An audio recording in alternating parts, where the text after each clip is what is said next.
joined by Hofstra head coach Jamie Franco following today's match against Penn. Coach, thoughts on the performance today? Yeah, we knew going in this would be a tough match. You know, Penn's one of the top-ranked programs. I think they're top 30 in the country.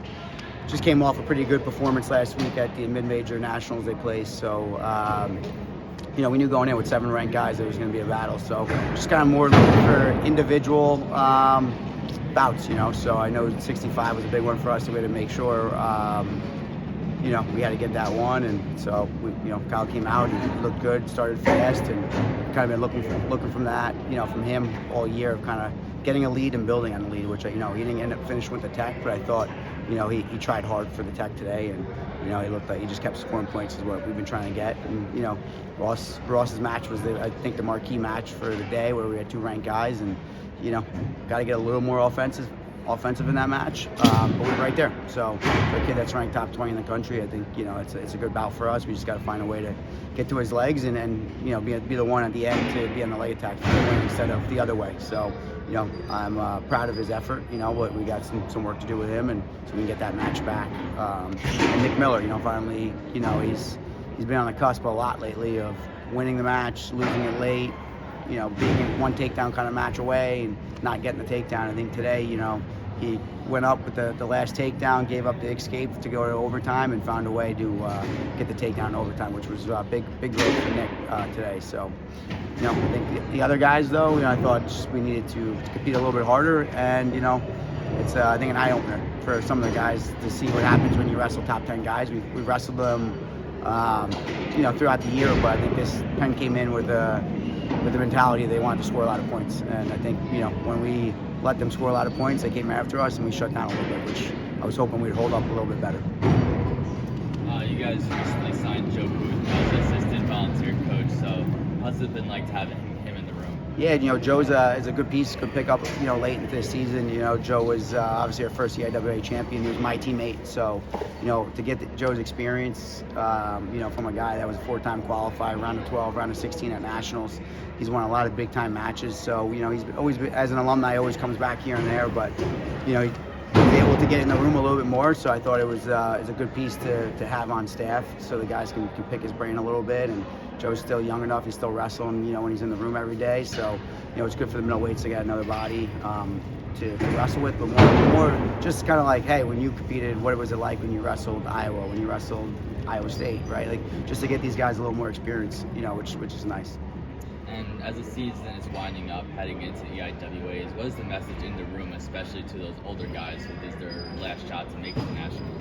Yeah, I think we're down to like 5 weeks, right? We're down to about 5 weeks till conferences. So, it's every day matters, every workout matters, right? So I tell them all the time, right? November comes, everyone feels like the season's so long, and you blink your eyes, class is back in session, and we're getting ready for EIWAs. So, I'm just trying to get these guys to understand that, they just got to focus on the one workout, right, that they're in at that moment, worry about their next workout when it's over, and then just take it day by day. But, have that bigger picture of like, hey, I want to get on the podium at the IWAs, I want to qualify for nationals, but it starts right now, right? Try to get rid of the, I'll do it tomorrow kind of mentality, because tomorrow is a wasted opportunity, right? So we got to do everything today. So that's what we've been pushing hard, and the guys are responding pretty well on it. So, but we got to just stay on it, and we're going to get there.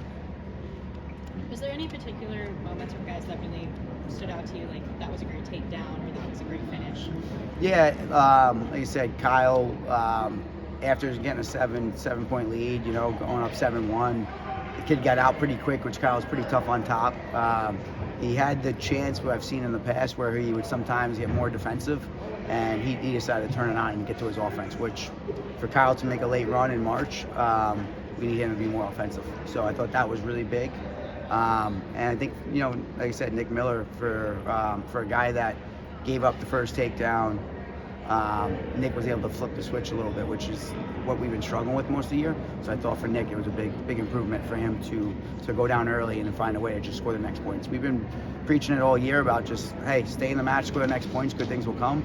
And he stayed in the match, and he obviously got the win. And it's good when you preach it to them, and then it actually works. So, being the first home match in almost over 2 months, Yeah. what was it like to finally wake up in your own bed on a match day and come to work? Yeah.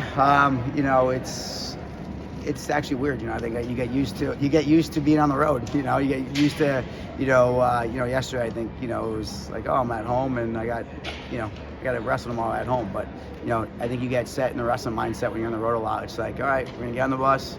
We're going to have 36 to 48 hours to prep. It's just a little different prepping for a home match when you're in your home, in your home room, and in your own bed. So. I got one more.